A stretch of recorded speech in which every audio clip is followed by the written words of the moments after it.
Verhiún gadid, háisich Zoe Ogilvie a hupper mar a chiad bhana-stiùiriche san eachdraidh skip the ball-coise Obar-Dheathain. It came totally out of the blue. I remember the call with Dave Cormack, the chairman, when he said that because one of our directors was retiring after almost 30 years on the board, and he said, you know, we have to appoint another board member, and he said we really would like that. We think it's about time that's a female board member. And I said, I couldn't agree with you more. And I reeled off a few names of people that I thought would be good. And Dave said, oh, he said, we were actually thinking about you. So yeah, you had to pick me up off the floor after that. But yeah, incredibly honoured. And I actually didn't think about the making history part of it until later. But yeah, obviously that's an additional bonus. Has Zoe mis buin javadani hanish and an upper le art innive and the ball-coise na halappe. But I think that, you know, diversity and inclusion is obviously at the top of the agenda at the moment across all organisations, not just football. So yeah, it's great to see that diversity is coming through on football boards. And I think with the rise of the women's game as well, although you know, that wasn't why I was appointed, that's only going to increase and only going to be beneficial for the game. Chorá ball-coise dúna mar farste be Zoe, a she sinna spárs ha dhéanais se sásang gomór. I think if there's anyone watching this who knows me from a long time will know that I was actually brought up in a rugby family. So my dad and my brother played rugby. A lot of my really good friends played rugby for Aberdeen Grammar. I was a huge supporter of rugby. However, having said that, I was always a Dons fan. And I think with my daughter getting more involved, that's when I started to get more involved in football. Hanni and Zoe Francesca colathi ma sa dói oprach agus chud díchalach sa hai. Agus by cútarmach de Obar-Dheathain and teise me yedig, nu de vindic a chichtel nesta pialaga and the league of a dudder is brische. She's incredibly driven and determined, and I think, you know, lockdown and then the SWPL2 season for the women being being suspended for such a long period of time, you know, and her drive to keep fit during that time just showed, you know, how committed she is to the sport, and I think it paid off because she just had a fantastic second half of the season, and we're incredibly proud of her. You know, we can't underestimate now that they're in the top flight. AFC women are in the top flight.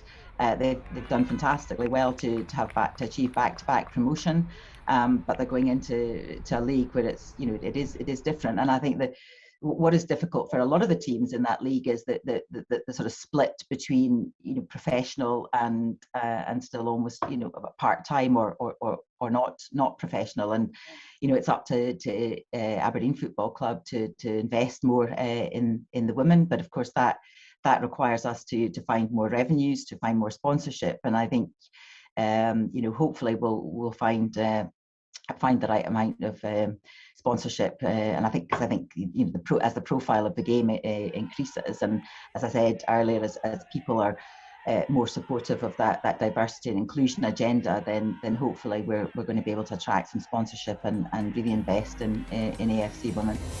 Ha club ball-coise Obar-Dheathain it'd be chotaich got the skipping and ban. You know, 2-3 years ago, the club took the women totally under the football club brand. They're very much part of Aberdeen Football Club family now, and you can see, for example, the goalie coach at Aberdeen is doing some work with Gail Gilmore and Anna Blanchard in the AFC women's team. So there's now a lot of, you know, crossover. Gavin Levy at the club was incredibly supportive in the latter half of the season, you know, assisting the women. So there's a real desire within the club to fully integrate AFC women, and as I say, to invest in their success, because it's good for the women, it's good for the club. Ha Cael Fata it'd be like Zoe called the Obar-Dheathain. A Cúparlische club and the Cumas Maracachach on barach is speak at bliadhna. I mean, I've probably worked on and off with Aberdeen Football Club through my own business for over 20 years. So worked closely with Stuart Milne as chairman, and now with Dave Cormack. So I'm, you know, fully aware of the challenges that face the club, and and what needs to be done from a PR and marketing perspective.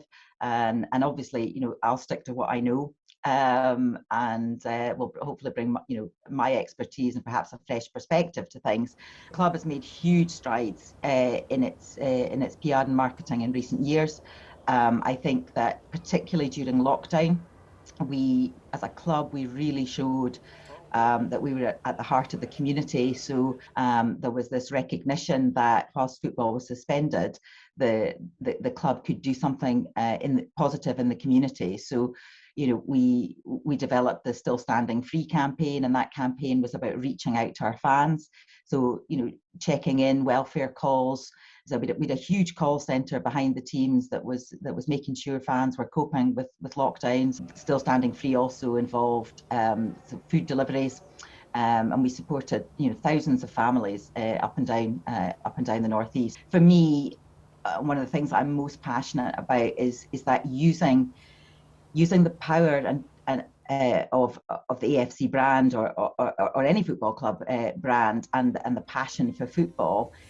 Bringing together the club, it's the charitable trust and the fans can be a real force for good in the region, because football can tap into hard to reach audiences in a way that perhaps other organisations can't do.